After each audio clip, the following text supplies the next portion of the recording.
इस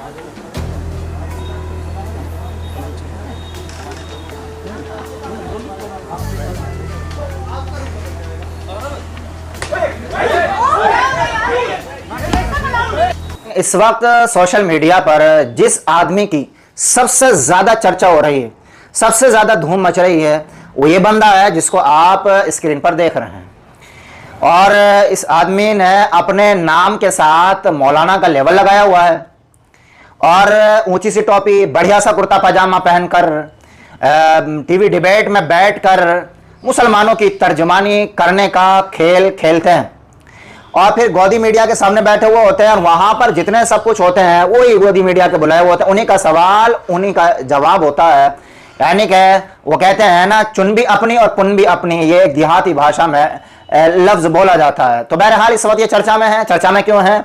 समाजवादी पार्टी के एक प्रवक्ता हैं, एक नेता हैं, डिंपल यादव, जो अखिलेश यादव की पत्नी है, धर्मपत्नी है, वो जो रामपुर के सांसद हैं, उनके साथ एक मस्जिद में बैठकर वार्तालाप कर रही थी किसी बात को लेकर।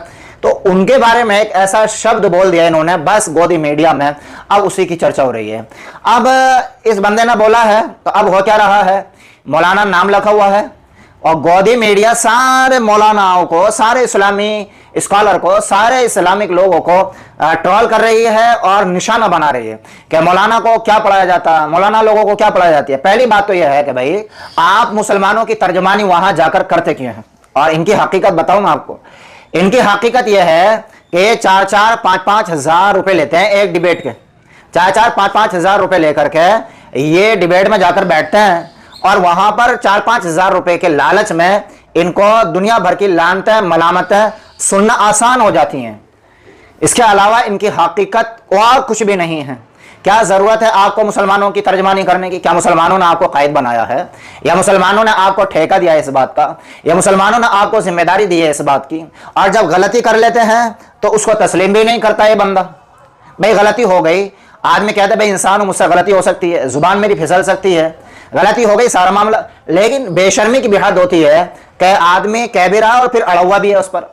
और इससे ज्यादा बेशर्मी की हद और क्या हो सकती है कि नोएडा के अंदर एक शो चल रहा था या उसकी तैयारी चल रही थी, वहां पर जाकर जब ये पहुंचा बंदा तो सपा के कुछ प्रवक्ता थे, उन्होंने इसको ऊपर थप्पड़ों की बरसात कर दी है। वो वीडियो भी सोशल मीडिया पर वायरल हो रही है। और जिसने थप्पड़ों की बरसात की वो सोशल मीडिया पर आया और उसने ये कहा कि मैंने मौलाना का इलाज कर दिया है। अब किसी महिला के बारे में ऐसा बोलने से पहले 100 बार सोचेगा। तो एक तो डिबेटें हो रही थी, एक तो चर्चाएं हो रही थी इस बंदे की कमेंटबाजियों पर, जो डिंपल यादव को इसने कुछ टिप्पणी की है उनके खिलाफ, और फिर दूसरी अब डिबेट हो रही है इसके थप्पड़ों की। और फिर यानी कि ये आदमी फ्री की शोहरत हासिल करना चाहता है, लाइटिंग में आना चाहता है और मौलाना का लेवल लगाया हुआ है। कभी देवबंदी मौलानाओं को टारगेट बनाता है, कभी बरेलवी मौलानाओं को टारगेट बनाता है और अपने आप को कहता है मैं इस्लामी स्कॉलर हूं, अपने आप को कहता है कि मैं इस्लाम की तर्जमानी, मुसलमानों की तर्जमानी करने वाला हूं। तो एक बात और याद रखें, आखिर में बता दूं आपको कि ये मौलाना नहीं है। मौलाना लफ्ज लगाने से, मौलाना का लिबास पहनने से, मौलाना वाली टोपी लगाने से या दाढ़ी रखने से कोई मौलाना थोड़ी हो जाता है।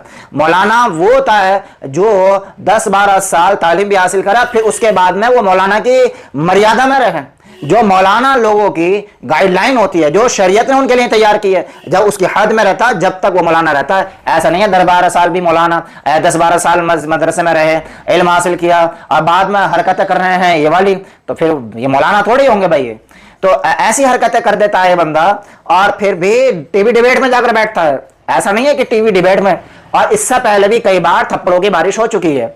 भाई आप जाते क्यों हो वहां पर? आपको मिलता क्या है वहां पर सिवाय बेइज्जत होने के और सिवाय रुसवा होने के, जलील और रुसवा होने के? एक तरफ औरतें होती हैं, एक तरफ मर्द होते हैं और गोदी मीडिया के जो अपने बुलाए हुए लोग होते हैं वो होते हैं, और सवालों की बौछार, सवालों की बौछार। 4-5 हजार रुपए का लिफाफा लेकर के ये आदमी आता, वो आता और बड़े चैन और सुकून से सोता होगा।